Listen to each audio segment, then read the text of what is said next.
Hello, नमस्कार सगळ्या. कशा आहेत माझ्या गोड मैत्रिणी? माझ्या सगळ्या गोड मैत्रिणींना माझं शुभ संध्याकाळ. आत्ता मला तुम्हाला एक ना म्हणजे मनातील एक गोष्ट सांगू अशी वाटायला लागले. सांगू का?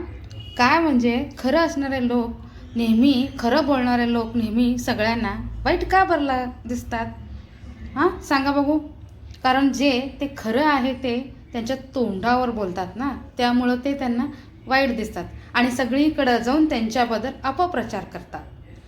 हां, ते खरं बोलणारे लोक काही चांगल्यासाठी जरी वाकले, कुठंतरी कोणाचं जरी चांगलं होत असेल तर त्या लोक त्यांना वाईट म्हणून जाहीर करतात. खरं अजून दाराच्या बाहेर पडत नाही. खोटं आहे ना, अशी गोष्ट आहे ना, गावभर सगळं हिंडून येत असतं. एवढंच मला सांगायचं होतं. खरं बोलणाऱ्यांना नेहमी तुम्ही साथ द्या, प्रतिसाद द्या. एवढंच. श्री स्वामी समर्थ. जय जय स्वामी समर्थ.